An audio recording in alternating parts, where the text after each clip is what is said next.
Cazafantasmas. Los fantasmas que me invento o los cuentos que me cuento. La idea surgió, obviamente, que uno predica no para los demás, sino que uno predica para uno mismo. Generalmente lo que predicamos es lo que necesitamos escuchar, por lo menos en mi caso. Y el Señor me habló hace un tiempo con el Salmo 27, que es lo que vamos a estar viendo hoy, exactamente el 2 de septiembre. Y no lo estudié demasiado. Y ahora dije, bueno, me lo voy a poner a estudiar. Y me metí en lugares que hacía rato que no tenía esa sensación de estar caminando por lugares bastante eh, profundos, ¿no? Pero hablo por mí. Y entonces dije, qué mejor que mirar el Salmo 27 el domingo con mis hermanos, compartirlo con ellos. Así que acá vamos. Salmo 27, si tenés tu Biblia, mejor. Si no, acá en la pantalla va a aparecer. Dice, Salmo de David. Jehová es mi luz y mi salvación. ¿De quién temeré? Jehová es la fortaleza de mi vida. ¿De quién he de atemorizarme? Cuando se juntaron contra mí los malignos, mis angustiadores y mis enemigos, para comer mis carnes, ellos tropezaron y cayeron. Aunque un ejército acampe contra mí, no temerá mi corazón. Aunque contra mí se levante guerra, yo estaré confiado. Una cosa he demandado a Jehová, esta buscaré, que esté yo en la casa de Jehová todos los días de mi vida, para contemplar la hermosura de Jehová y para inquirir en su templo, porque Él me esconderá en su tabernáculo en el día del mal, me ocultará en lo reservado de su morada, sobre una roca me pondrá en alto, luego levantará mi cabeza sobre mis enemigos que me rodean, y yo sacrificaré en su tabernáculo sacrificios de júbilo, cantaré y entonaré alabanzas a Jehová. Oye, oh Jehová, mi voz con que a ti clamo. Ten misericordia de mí. Respóndeme.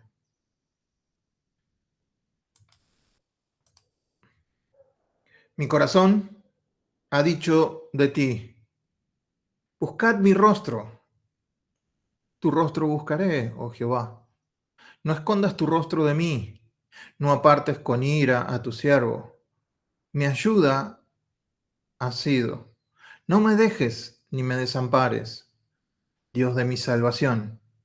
Aunque mi padre y mi madre me dejaran con todo, Jehová me recogerá.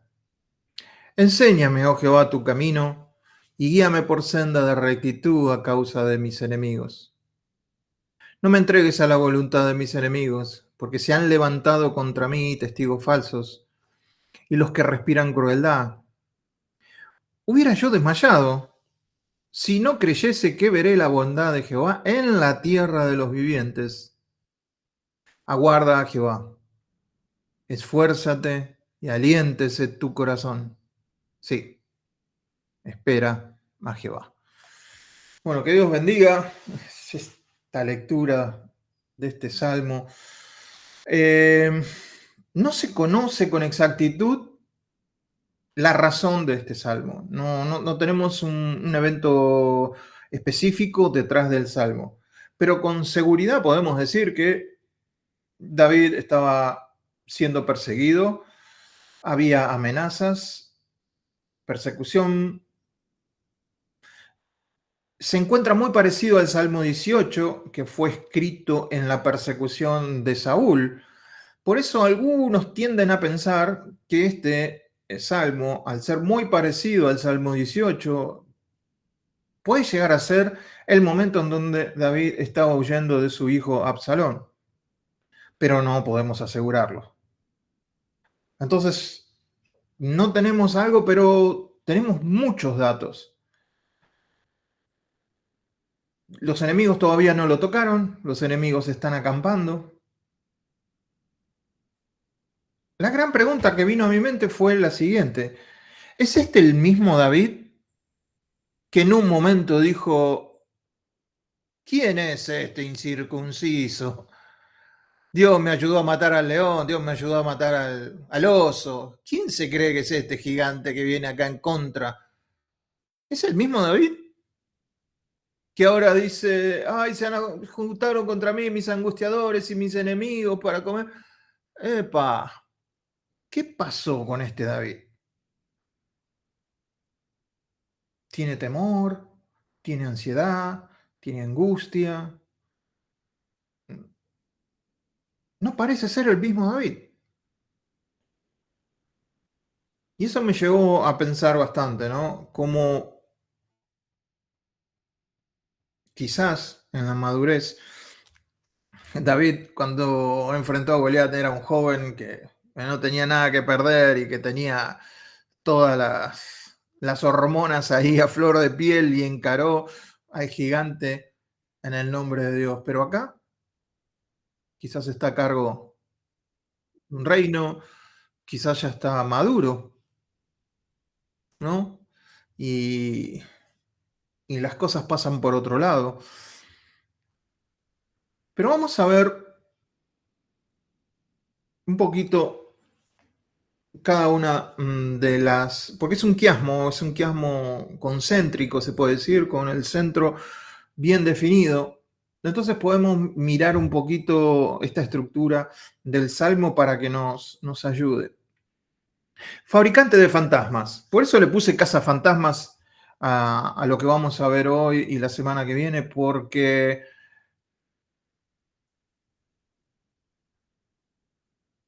a veces nos creamos fantasmas que no están, nos contamos cuentos que no son, y a veces somos nosotros mismos los que creamos ese enemigo. Y es por eso que lo primero que vamos a ver, el punto número uno, es el fabricante de fantasmas. El miedo fabrica fantasmas. Si vamos a tomar en cuenta la repetición de las palabras del versículo 1 al 3, tres veces David dice, ¿de quién temeré? ¿De quién he de atemorizarme? Y después dice, no temerá mi corazón. O sea que tres veces la palabra temor, la palabra miedo. Entonces, está muy claro cuál era la sensación que estaba teniendo David al escribir este salmo. Entonces, vamos a meditar un poco en la palabra miedo. En el griego, en el hebreo antiguo, que siempre nos da una buena imagen para poder tener y no solo una sensación, porque el miedo sí es una sensación, el miedo, el temor da una sensación como de fluir las tripas, ya lo hemos visto en alguna ocasión, es esa se te revuelven las tripas cuando alguien te asusta, te agarra miedo por alguien. Esa es la acción posterior al miedo, el fluir. Por eso el temor es tanto positivo como negativo, porque si tememos a Dios, es el principio de la sabiduría. Pero temerle a otra cosa que no es Dios eh, es también un fluir, pero de cosas negativas. Pero la raíz de lo que es el temor es Shirah. Fíjense, un brazo, la cabeza del hombre y la cabeza del buey. Ya sabemos que el brazo es acción, adoración, movimiento, acción. La cabeza del hombre es lo primero o algo personal o la persona misma, el ser humano. Y por último, Aleph. El Aleph, la cabeza del buey, es una palabra silenciosa, generalmente se le pone una vocal y significa una fuerza, el poder, generalmente está asociado a Dios. Por eso podemos decir, entre todo el abanico que nos da esta imagen, que el miedo es la acción del hombre bajo una autoridad mayor. Es la autoridad que nosotros le damos a algo. Y ese algo genera en nosotros el fluir o si es que le hemos entregado esa autoridad a Dios, es el fluir de Dios, y si le hemos entregado esa autoridad a una mentira, es el fluir de algo distinto. Entonces, otra posible definición del miedo es una mano moviendo al humano según la autoridad que le gobierna. O sea, según la autoridad, nosotros le damos autoridad a ciertas cosas y entonces esa autoridad, palabras, personas, situaciones, nosotros le damos entidad a eso y eso se convierte en alguien que nos gobierna. Entonces, si eso que se lo he dado es algo que es mentira, es algo que viene del enemigo, o sea, va a generar miedo y no es el principio de la sabiduría, sino todo lo contrario. Entonces, el miedo es otorgarle autoridad a algo. Si es la mano de Dios la que mueve al hombre, lo que va a venir es el temor de Dios, va a fluir el temor de Dios, que es el principio de la sabiduría, que es Dios moviéndose, que es el espíritu, esas aguas eh, que saltan, que brotan dentro de nosotros como un manantial de vida. Cuando el gobierno se lo entregó a Dios. Cuando el gobierno lo tiene yo, entonces, ¿qué hay? Control, orgullo, incredulidad, autopreservación, todo lo que tenga que ver con auto, ¿no? Autoindulgencia, autoprotección, bueno. Entonces, le estoy dando autoridad al yo y cuando le damos la autoridad al otro, al innombrable, ustedes ya saben de quién estoy hablando, lo que genera es manipulación, presión, opresión, idolatría, ansiedad, miedo y fantasmas. Generalmente estamos en una situación de constante estrés. Nuestro sistema quiere huir de esa situación y estamos alterados constantemente.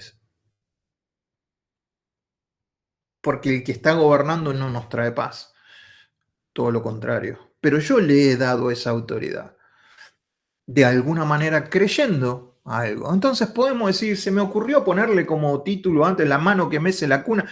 Es una película de terror, ¿no? Pero dije, no, no voy a poner eso.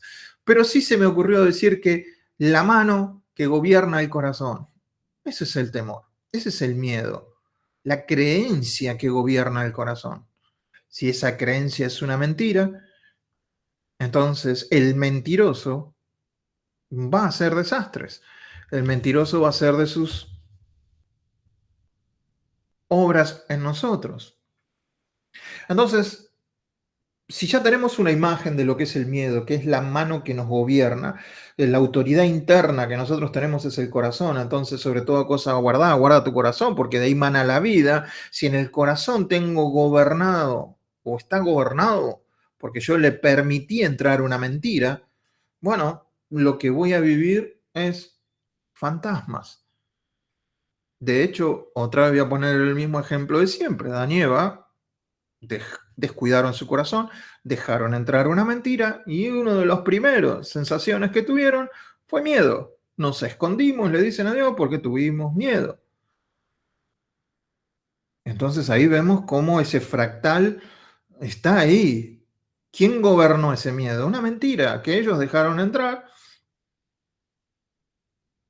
y aparecieron los fantasmas. Le tuvieron miedo a Dios. No tenían ninguna razón para temerle a Dios con ese miedo paralizante de esconderse. Dios nunca había tenido un acto que a ellos los podría hacer pensar que Dios era malo. Sin embargo, eso es lo que ocurre. Y esta es la sensación que tuve cuando leía el Salmo, ¿no? David dice, cuando se juntaron contra mí los malignos, mis angustiadores y mis enemigos, para comer mis carnes, ellos tropezaron y cayeron. Está hablando de un pasado, no está hablando del presente. Lo que David está haciendo es sentando las bases de quién es él. Ya esto me ha pasado otras veces, y cuando se juntan mis angustiadores y mis enemigos, que pueden ser, en el caso de David, probablemente eran personas, probablemente eran ejércitos, probablemente era Saúl, probablemente era Absalón, probablemente eran filisteos, la política interna del reino, quien sea. Pero cuando nosotros miramos el Salmo también, esos angustiadores pueden ser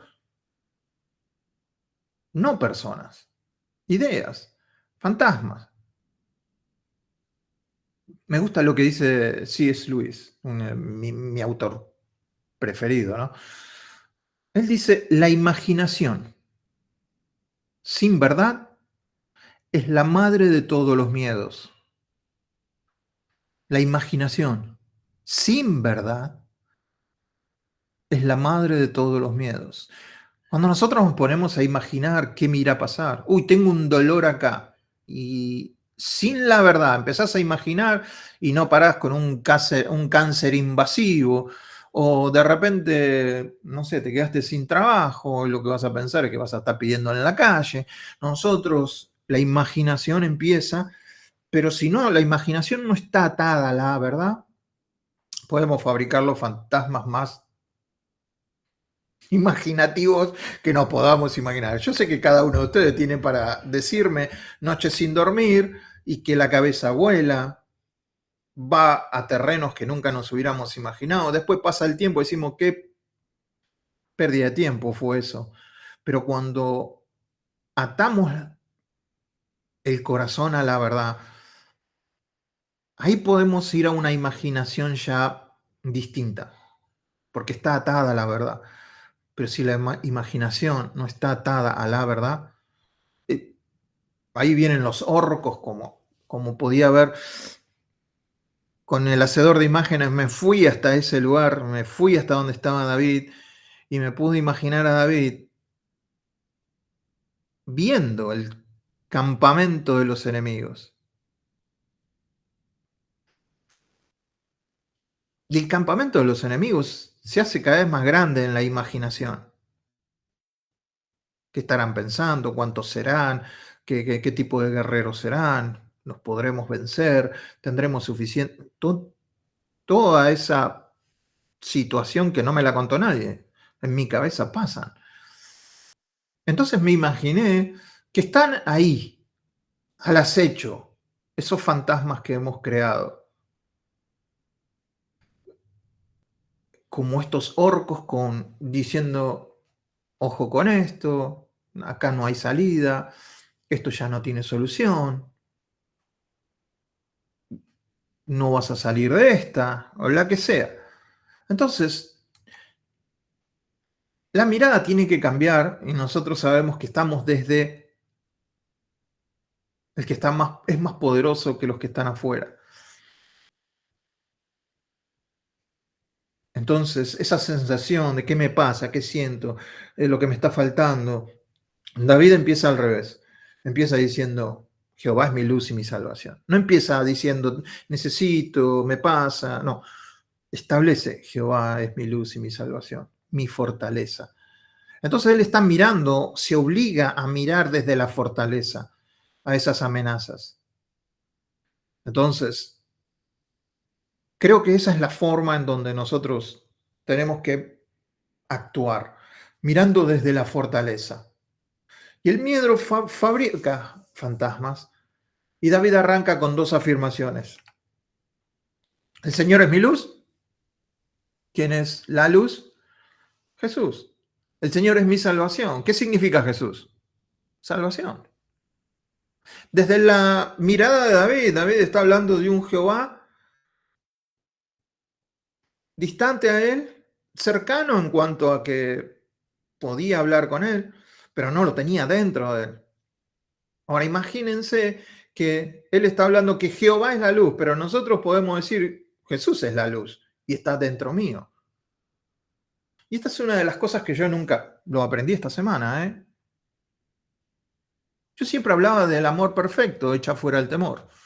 El perfecto amor echa fuera el temor, lo que dice Santiago.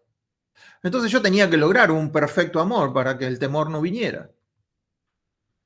Y analizando todo esto, digo, yo nunca voy a llegar a un perfecto amor. porque yo soy imperfecto hasta las muelas. El perfecto amor es Jesús. Jesús echa fuera el temor. Y es lo que está haciendo un poco David en el Salmo 27. Sin conocer a Jesús, está dando los atributos de Dios, que es su luz y que es su salvación. Entonces, estas declaraciones tienden a anular el miedo, no porque el miedo desaparezca, porque el enemigo está ahí acampando. Los ejércitos estaban acampando, era algo real, pero la luz redefine, reinterpreta o revela lo que no vemos. Entonces, nos tenemos que agarrar como unas garrapatas de la verdad para no ir más allá de lo que no vemos,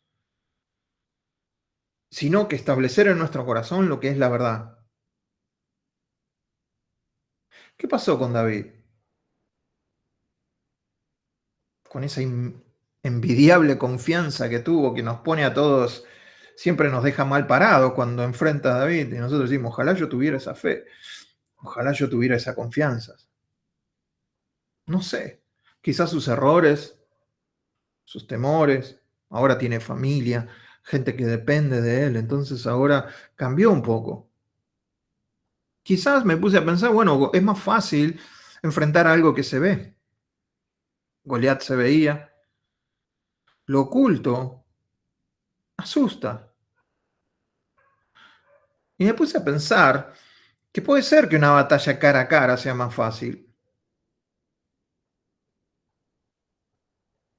pero me puse a pensar como el enemigo. Me sale re bien el papel de diablo, así que bueno, no me costó mucho. El enemigo es astuto. ¿Qué pasa si él sabe que un ataque frontal, él tiene las de perder? Y tiene mucho más para ganar si acampa alrededor, si sitia, si no hay un ataque. ¿Por qué? Porque el que está siendo sitiado empieza a formarse ideas de un perdedor, de que va a perder o que no va a alcanzar la victoria. Quizás entonces es menos efectivo un ataque frontal.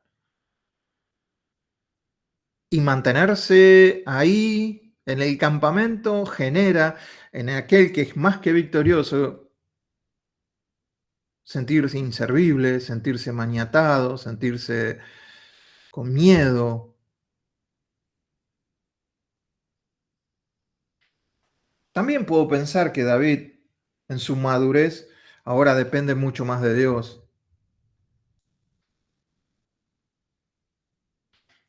Conclusión que pude sacar, no encuentro en la Biblia que sentirse menos fuerte que en otro momento es pecado. Si hoy no estoy tan fuerte como en otros momentos, no es pecado. A veces estas informaciones nos van llevando a que la fe nuestra tiene que estar al tope, que tenemos que ser esto, y cuando no tenemos eso, nos sentimos que le he fallado a Dios. No sería el caso, no es pecado. Porque si no, Pablo no diría que es mejor gloriarse en la debilidad para que el poder de Dios se manifieste. Si el sentirse débil sería pecado, Pablo no estaría manifestando eso para que su poder actúe. Entonces, sentirse débil no es un problema, el problema es qué hacemos con esa debilidad. El miedo siempre va a reinterpretar la realidad y va a hacer cosas que son parciales como totales. Va a generar, no sé, yo me acuerdo cuando era chico, me quedaba solo en casa, había un ruidito afuera, yo ya pensaba que venía, no sé, King Kong a atacarme, que venía, agrandamos. Cuando estamos de noche y agrandamos los dolores, agrandamos los miedos, pero la luz, cuando viene la luz de Cristo, no es que elimina los problemas, elimina las mentiras. El enemigo sigue acampando alrededor. El enemigo sigue siendo un león rugiente buscando a quien morfarse. Pero depende de mí si yo lo agrando o no lo agrando. Depende de mí si yo ato mis pensamientos a la verdad o los ato a las mentiras que me voy imaginando y empiezo a fabricar fantasmas. Los fantasmas no vienen de la realidad, vienen de la ausencia de luz, porque la luz siempre va a despejar las tinieblas. Entonces, el miedo exagera el tamaño de nuestros enemigos, pero si nos ponemos a la luz siempre va a revelar la grandeza de nuestro Dios. Entonces, en este primer punto vimos cómo David pone a Dios en primer lugar, sabe que sus angustiadores están ahí, no quiere entregarle el gobierno de su mente a sus imaginaciones, y entonces pasamos al lugar en donde no hay fantasmas. Este lugar es un lugar sin fantasmas. En la oración David no pide éxito, victoria, salud, recursos, reputación. Pide una sola cosa: habitar en la casa del Señor. Una cosa he demandado y esta buscaré, que yo esté en la casa de Jehová todos los días de mi vida. Traducido, no quiere decir que nosotros tenemos que ir a un templo, porque ahora nosotros somos la casa. Y Dios nos invita a ir conscientemente a su presencia dentro de este templo. Vengan confiadamente al trono de la gracia para hallar gracia para el oportuno socorro. O sea, los fantasmas no nos pueden atacar porque tenemos nuestro socorro. La presencia de Dios es el lugar antifantasma. Es un, no sé, un repelente contra fantasmas. Eh, a veces nosotros hemos estudiado mucho la fe este año. Y una de las cosas que hemos dicho es que la fe no es ausencia de ansiedad, ausencia de angustia, de miedo. La fe, o sea, la revelación que Dios me ha dado, que Cristo me ha hablado, es saber llevar la angustia, los miedos, la soledad a Él, para que nosotros podamos tener la imagen correcta, no imaginaciones falsas. Porque el corazón que guarda la imagen correcta del Padre no fabrica fantasmas, vive en una realidad. Entonces, la vida entera de David se ordenó alrededor de una sola fijación: la presencia, la presencia, la presencia, la presencia. Por eso él dice, una cosa he demandado, o sea, pide, pero también va a buscar, hay coherencia entre lo que pide y lo que hace. Él pide estar en la casa de Jehová, pero yo también voy a hacer mi parte, voy a buscar estar en esa presencia. ¿Para qué? Para contemplar la hermosura de Jehová, para inquirir en su templo.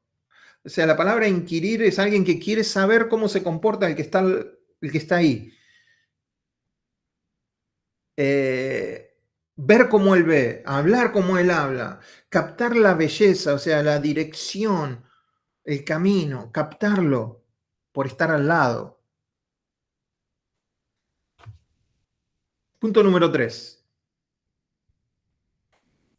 No seamos fantasmas. No seamos fantasmas. ¿Cuántas veces oramos de una manera en casa, pero si tenemos que orar en público nos convertimos, parece que somos otras personas? Fantasmeamos. No seamos fantasmas. ¿En qué sentido lo digo?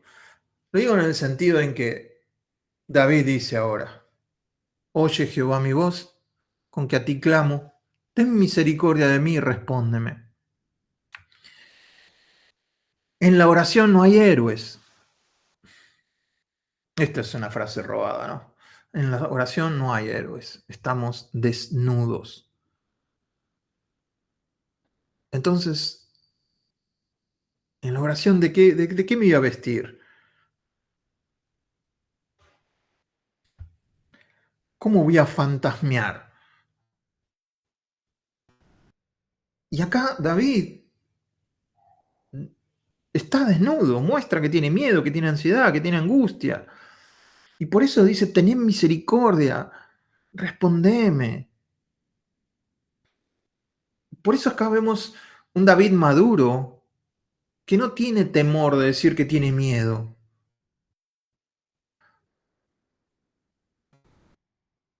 pero hace lo correcto, entrega ese miedo, habla de ese miedo, grita de ese miedo a Dios. Cuando el corazón ya no puede inventarse cuentos, es cuando hablamos verdad, es cuando cerramos los ojos ahí en el lugar de nuestro, en el valle de la aflicción. Ahí somos nosotros. No fantasmiemos. Ahí en la oración es donde no podemos, el corazón, ya conocemos nuestro corazón, no podemos venderle fruta a Dios, no podemos vender humo. David no se convierte en el pavo real, como vimos en la clase pasada, ¿no? Pide, ruega, se expone, porque su imagen interna necesita ser cambiada, corregida, y que el enemigo disminuya en su mente y sea grande Dios. Acordémonos que Adán y Eva estaban desnudos cuando hablaban con Dios. Ya después de haberse creído la mentira, tuvieron que vestirse para hablar con Dios. Y desde ahí, la confianza entonces en la oración se encuentra con la angustia. En la oración, esa personal, esa en la que estamos, nos damos cuenta que no tengo tanta confianza. Che. Estoy angustiado, Dios, por esto. La teología toca las emociones. Yo sé que Dios es mi luz y mi salvación. Bueno, ahora sélo verdad en lo que te está pasando. La verdad se encuentra con la fragilidad. Ahí en la oración nos damos cuenta qué tan frágiles somos. La declaración se convierte en diálogo. Ya no hay etiquetas, ya no hay eh, reportes espirituales que le entrego a Dios. No hay un diálogo con Dios. Más o menos es así. Dios, yo sé quién sos vos, pero igual necesito escucharte. Igual necesito que respondas ante esta situación. Necesito sentirte cerca. Este es el centro del Salmo. El clamor a Dios. El clamor desde la desnudez, el clamor desde la necesidad, el clamor que grita por eso cuando dice, oye Jehová, es la misma palabra cuando Dios dice, oye Israel, Shema, presta atención, préstame atención. Este es el quiebre, acá hay una bisagra, es un quiebre emocional. Ya te dije lo que sé, Dios, ya te dije lo que sé de vos. Ahora necesito expresarte lo que siento. Ahora necesito que se haga carne en mí lo que te dije del versículo 1 al 6, que vos me vas a esconder en tu tabernáculo, que vos me vas a ocultar, que vos sos la roca, que vas a levantar mi cabeza, que vos sos la luz, que vos sos la salvación. Fíjese que son todas definiciones de quién es Jesús, ¿no?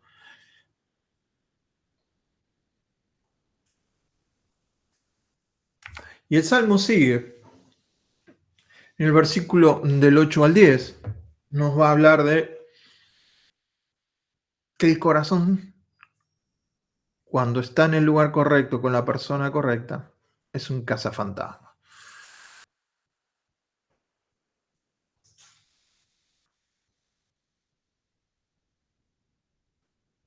Mi corazón ha dicho de ti. Paremos las rotativas. Mi corazón ha dicho de ti. El corazón habla.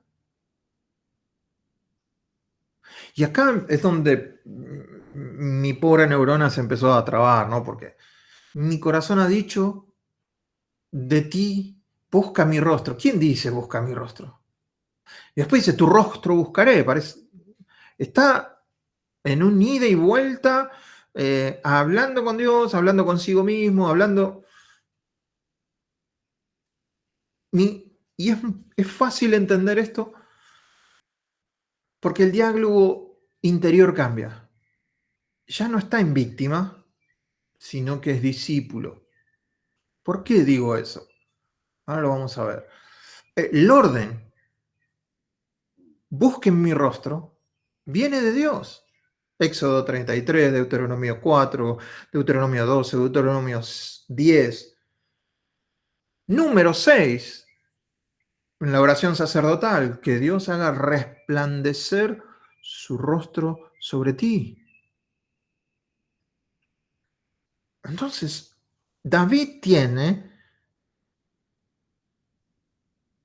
la verdad ya en textos, en la escritura, donde dice, busquen mi rostro. Siempre el buscar el rostro, en otras partes va a decir, no escondas mi rostro, no escondas tu rostro de mí. O sea, está hablando de presencia, ¿no?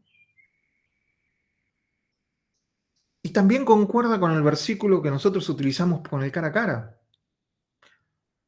mirando a cara descubierta,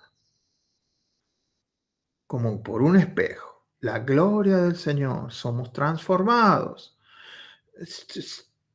Es la misma acción con distintas palabras en distintos lugares, es eso, es ponerse de cara a Dios. Pero ahora Él oye esas palabras dentro. Esto es lo que hablábamos la otra vez, esa palabra que ya está adentro y que Jesús nos habla. Entonces, la fe viene por Él, oír. Cuando Él dice, mi corazón ha dicho de ti, busca mi rostro, ¿dónde dice busca mi rostro? En un montón de escrituras. Entonces David está diciendo, ahora dice, sí, tengo que buscar tu rostro. Bueno, tu rostro buscaré. Pero en su corazón viene esa palabra. Los fantasmas van a decir, Dios te va a soltar, Dios es malo, Dios te ha abandonado, Dios no tiene tiempo para vos, Dios es demasiado insignificante eso que estás pidiendo. Bueno, pero el corazón renovado dice, Dios no suelta a los suyos. No te abandonaré ni te dejaré. Yo estaré con vos hasta lo último de la tierra. Entonces, ¿por qué se convierte en un discípulo? Porque empieza a obedecer lo que la palabra dice. Y aunque me adelanté un poquito, pero quería hablar algo más de esto. En el versículo 10. Aunque mi padre y mi madre me dejaren, con todo Jehová me recogerá. Ya David está grande y probablemente sus padres ya capaz que no estarían vivos, no lo sabemos. Pero ya estaba grande como para decir, tengo miedo que mi papá me deje, tengo miedo que mi papá me abandone. Y entonces tenemos que pensar de otra manera, no es una realidad, sino que es una metáfora. Quizás la utilizó para que esta canción tuviera sentido, este salmo tuviera sentido. Entonces tenemos que ir un poco más allá. No es literal que mi padre y mi madre me dejen. Entonces tenemos que pensar que son el padre y la madre para un niño. Es todo, ¿no? Entonces debemos pensar en esa verdad como si mi historia humana, si lo que me está pasando falla, si a eso es lo que yo lo tengo como protección para lo que yo soy falla, Dios va a estar ahí conmigo. Si eso que por naturaleza yo lo entiendo como protección ya no está o ya no es segura, Dios sigue siendo seguro. Entonces, aunque todo falle, Dios va a estar conmigo. Dios va a estar con nosotros. La esperanza repele fantasmas. Con esto ya vamos terminando el salmo. ¿Cómo es que la esperanza repele? Es como el repelente de fantasmas. Primero, la frase del versículo 11 nos muestra que sí, David estuvo al borde del colapso. ¿Sí? No es la 11, es la 13. Dice, hubiera yo desmayado. O sea, está al borde de un colapso, por decir, si no te hubiera tenido a vos, yo ya hubiera estado hecho frito. Entonces, está en un colapso, está en una situación que si no hubiera estado Dios, él se hubiera desmoronado. Hubiera desmayado si no creyere, o que no creyera, que veré la bondad de Dios en la tierra de los vivientes. Dice, si no creyere. No sé si en tu Biblia dice lo mismo. Pero dice, no, cuando yo pensare, si yo sintiera, si yo confesara, si yo... No, dice, si yo creyera que veré.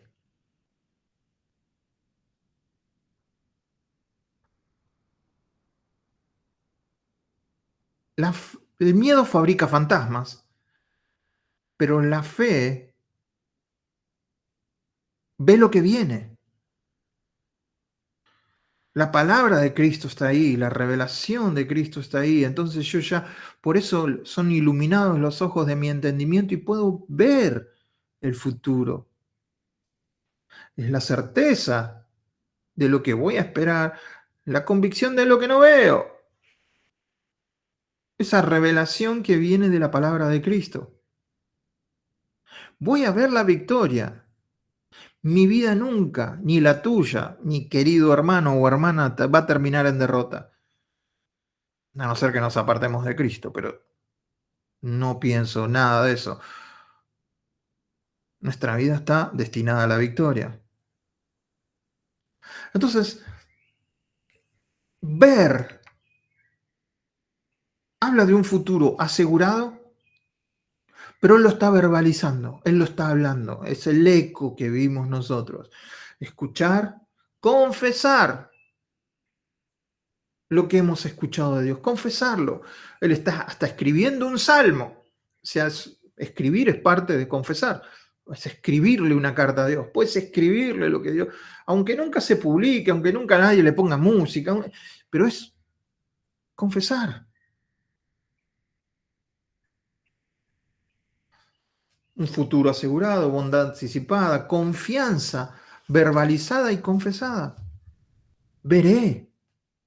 Los enemigos están ahí porque dice, mis enemigos, no me entregues a la voluntad de mis enemigos, porque se han levantado contra mí testigos falsos y los que respiran crueldad.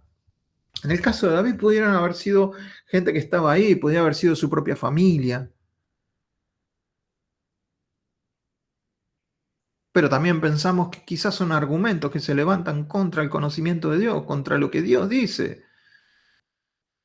Pero nosotros tenemos armas espirituales para derribar esos argumentos.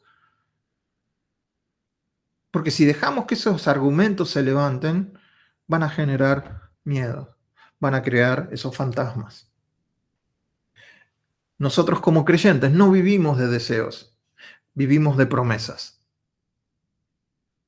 La idea no es fantasear de futuros posibles, sino entender los futuros reales en Cristo. ¿Y dónde pasa todo eso? en la presencia, en ese lugar en el que David dice, ok, una cosa demandado y esta buscaré. O sea, voy a estar en eso. Escúchame, Dios. No deja de ser un clamor, aunque sabemos que Dios escucha. Eh, es imposible, pero a veces lo necesitamos verbalizar para que nuestro corazón lo entienda, para que todas nuestras emociones se acomoden a la verdad suprema, para que mi alma calle. Por eso eh, es importante entender cómo termina. Esfuérzate y sé y aliéntese tu corazón. Sí, espera en Jehová. ¿A quién le está hablando? Otra vez, David. Otra vez me haces ese jueguito de palabras. Esfuérzate. Pero si el que está teniendo problemas es él. Y dice, aliéntese tu corazón. Acá, el que está pasando por esta angustia es él. Pero parece que le estuviera hablando a otra persona. ¿Por qué? Porque esto se conoce en la Biblia como un imperativo reflexivo. Es una forma poética de hablarse a uno mismo. Bendice, alma mía, Jehová, y no olvides ninguno. ¿A quién le está hablando? Es un imperativo reflexivo. Está reflexionando, pero se está imponiendo. Bendice, alma mía. ¿Por qué te abates, oh alma mía? Imperativo reflexivo. Ajusta por dentro. Alinea por dentro al corazón. Este es el homologueo que hablábamos. Confesar la palabra está haciendo eso. Está diciendo, David, si lo pudiéramos poner en términos de hoy, David, esforzate, que tu corazón, cuida tu corazón, ¿sí? David, espera en Jehová, ¿sí? Es un imperativo reflexivo.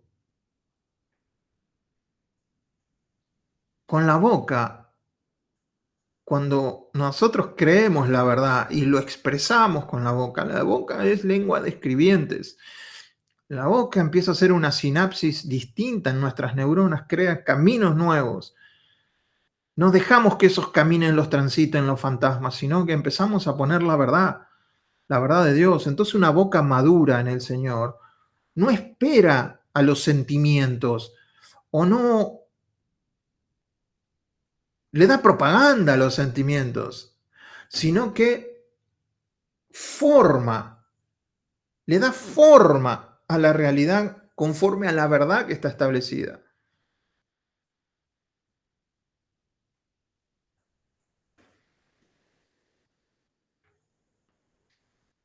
El corazón que antes estaba tomado por otra autoridad, ahora empieza a ser moldeado por la autoridad suprema, por la autoridad que sí queremos, la autoridad de Dios. Acuérdense que miedo es eso, temor es eso, es darle la autoridad a algo.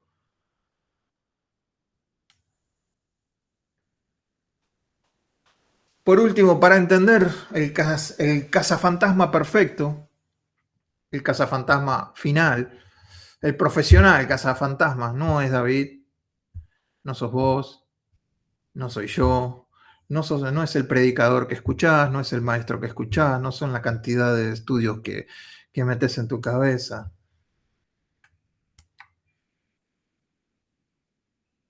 David dice que el cazafantasma es la bondad futura de Dios, el top de Dios.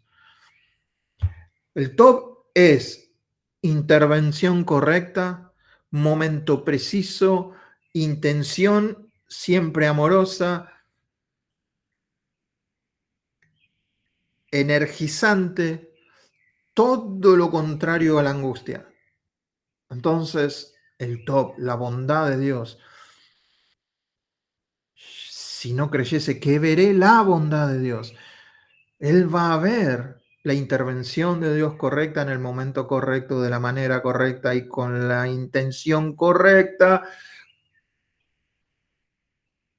Claro, David lo podía ver. Todo eso para nosotros se traduce en una palabra, que es Jesús. Me gustaría dejarles una tarea, obviamente para el que quiere es un juego nada más, pero yo lo hice. Se me ocurrió que el Salmo 27 está escrito por David, hablando con Dios, pero no teniendo la revelación perfecta de ese Dios como la tenemos nosotros en Jesús. Entonces, poder reescribir el Salmo, pero ya teniendo a Jesús. Jehová es mi luz y mi salvación. Bueno, no. Jesús es mi luz y mi salvación. ¿De quién temeré? Uf, ya con ese versículo 1, cuando vemos la majestuosidad de Cristo, que todo ha sido puesto bajo sus pies, principados, potestades, autoridades, todo ha sido puesto bajo sus pies. Y yo, aunque me sienta el dedo chiquito en el cuerpo de Cristo, igual estoy por encima de todas esas potestades. Él venció y lo dio a la iglesia. Entonces, yo soy parte de la iglesia y aunque sea la uña chiquita, del dedo chiquito, del pie, sigo estando por encima de todo eso. Entonces, ¿de quién voy a temer? Los temores que tengo son los fantasmas que me fabrico. Los invito a reescribir el Salmo 27. Y después, por último, dice, espera, la realidad todavía no se acomodó, están ahí todavía, pero tu corazón ya está tomado por otra mano. Todo este ejercicio de escribir el Salmo o de cantarlo, cada vez que lo cantaba, le estaba dando el gobierno de su corazón al que lo debe tener y no darle lugar a los fantasmas. Conclusión, todo lo que pide David, la luz, la salvación, la roca, el rostro buscado, el refugio, la bondad visible de Dios, la fuerza del corazón, porque dice que Él nos va a fortalecer en el corazón. Vos predisponer el corazón, vos enfocar correctamente el corazón, la fortaleza va a venir de Él. Pero para nosotros todo eso es Jesús.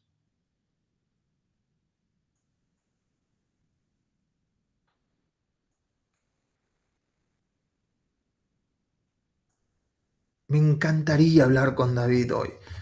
Decirle, ¿qué pensás, David, de los salmos que escribiste? Y en Jesús se deben resumir la mayoría. Pero vos, Eduardo, que tenés la revelación completa, qué ventaja que tenés.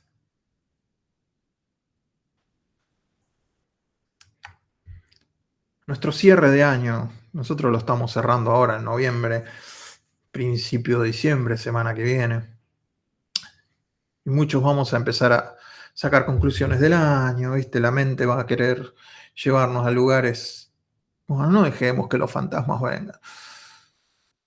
Nuestro cierre de año no depende de cómo terminamos, sino de quién nos sostiene, en quién estamos.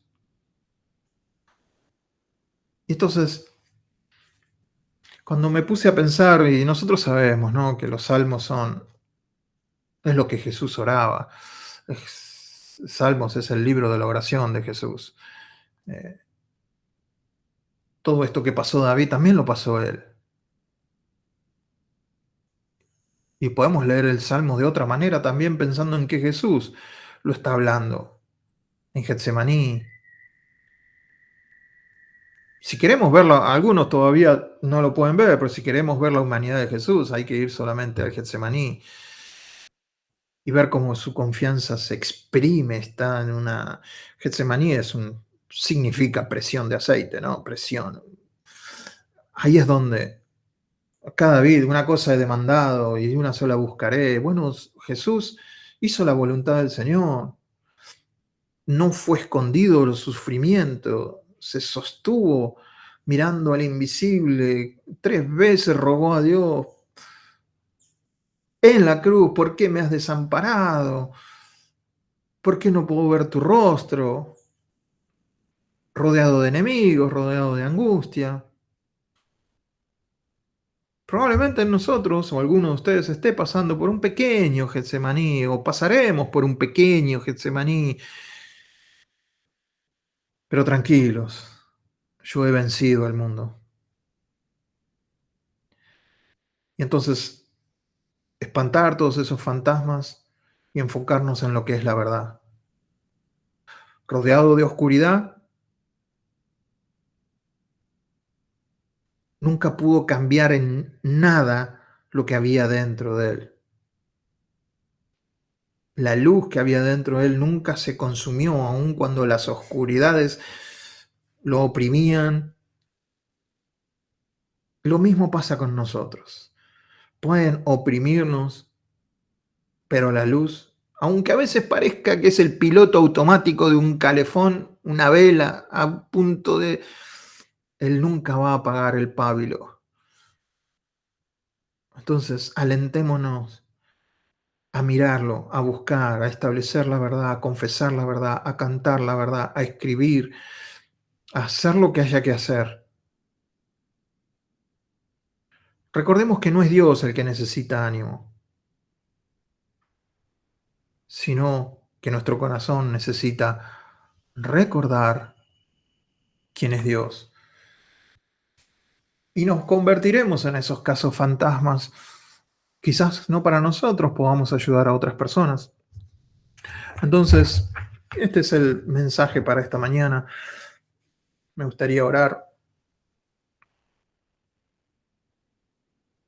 Papá, venimos en esta mañana dándote gracias.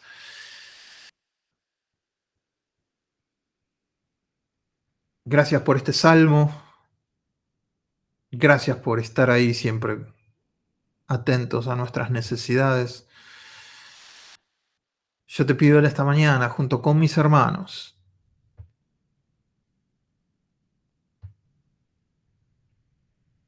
que nos des la inteligencia, la sabiduría, el discernimiento para espantar todos los fantasmas que nosotros mismos nos creamos.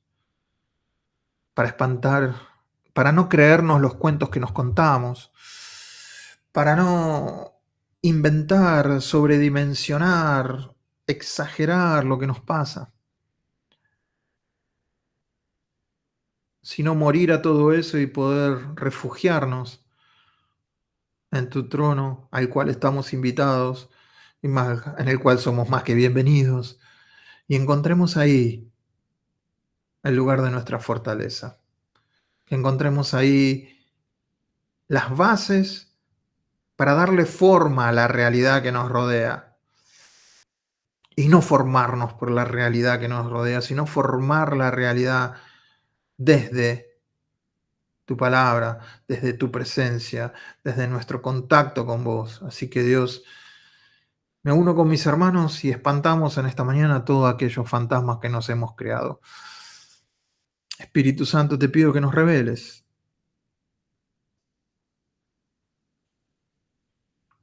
qué realidad hemos exagerado y que nos convertamos en discípulos y no en víctimas. Y que como discípulos tuyos, Jesús, empecemos a hablar verdad, empecemos a darle forma a lo que vemos, escuchamos, sentimos,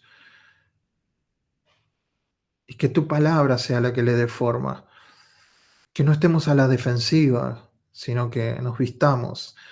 Estamos cubiertos desde la coronilla hasta los pies por toda tu armadura, Jesús. Estamos cubiertos por vos. ¿De quién vamos a tener miedo? ¿Quién nos puede hacer algo que cambie nuestra naturaleza? ¿Qué puede venir a nosotros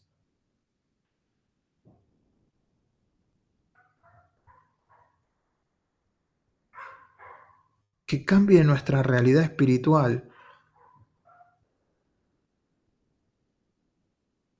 La respuesta es nada. Ayúdanos a fortalecernos en vos, ponernos debajo tuyo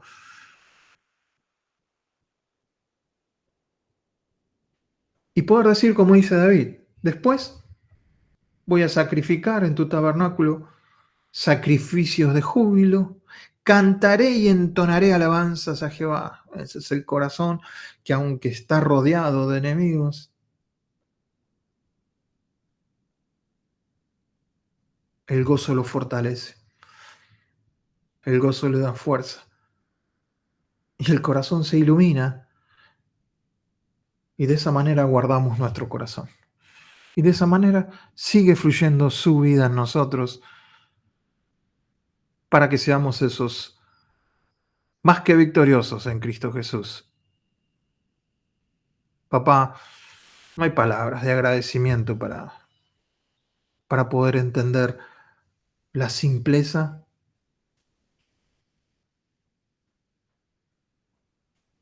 de nuestro caminar. Nos revelaste a nosotros que somos personas que les cuesta entender. No somos de los más inteligentes que han caminado esta tierra, sin embargo, tenemos Espíritu Santo y podemos entender estas cosas. Ayúdanos a ponerlas en práctica.